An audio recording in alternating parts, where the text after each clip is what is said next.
Queen Victoria had a very interesting life, but some of her relationships surpassed interesting. Namely, she was closely related to both sides that waged World War I. Although she is one of the most well-known monarchs of all time, there are some less familiar facts about Victoria. That doesn't come as a surprise, since she ruled Britain for 63 years. Stay till the end of this video and find out more about Victoria as a trailblazer of women's rights in romantic relationships, Victoria as a fashion trendsetter, Victoria as the patient zero, Victoria as a person of interest of a personal stalker, and Victoria as a grandmother of Europe.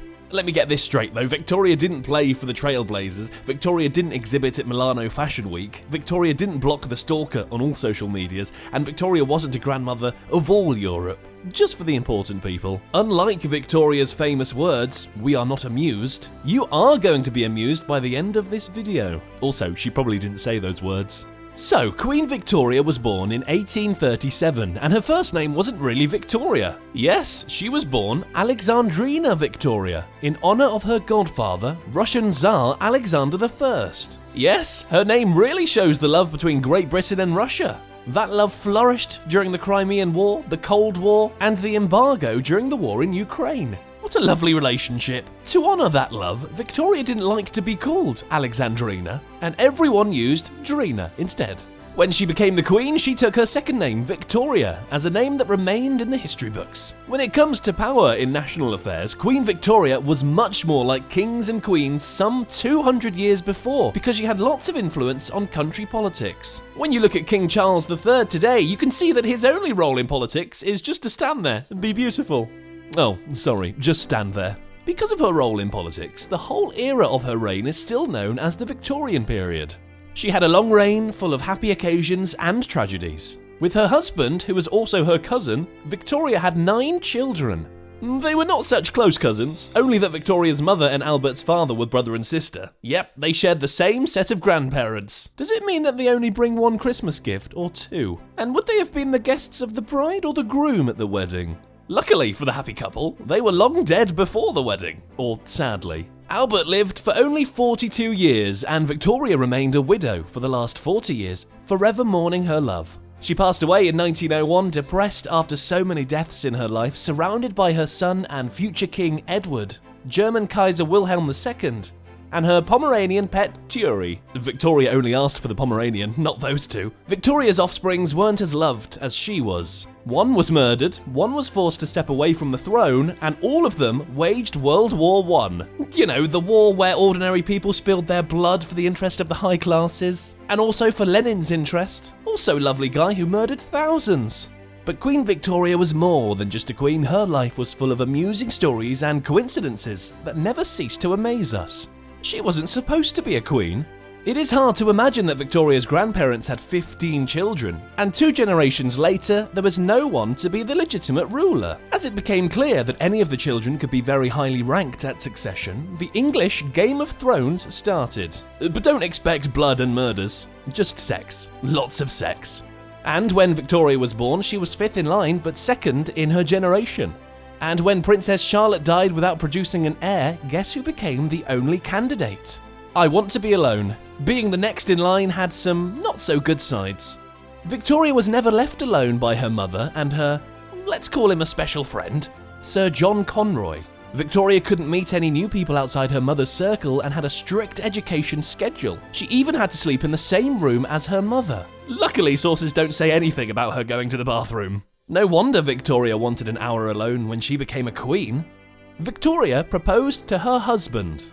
Even when she became a queen, Victoria had to stay with her mother because she was unmarried. Imagine if those rules applied today. So that was one of the reasons to get married, but she was actually very much in love with Albert. Although close relatives, a Belgian prince came to visit as a potential husband, and Victoria fell for him. Soon she proposed, breaking 1,000 years long gender roles. Also, Victoria wrote in her diary that she was heavenly in love on her wedding day, although she had a headache on her wedding night. So she invented a headache as a pretext in bed. What an astonishing woman. White wedding dress. Do you remember when Ronaldo wore that awful haircut at the FIFA World Cup 2002? Not Cristiano, the real one, the fat one.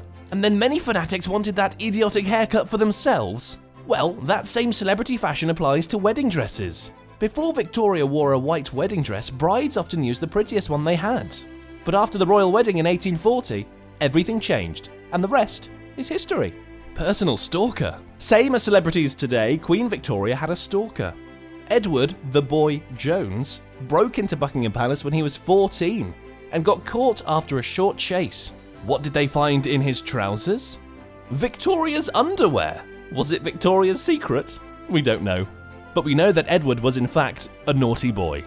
2 years later, he did it again and entered Victoria's personal dressing room and hid under the sofa. The guard found him and arrested him without him seeing the Queen. Victoria's secret was still safe.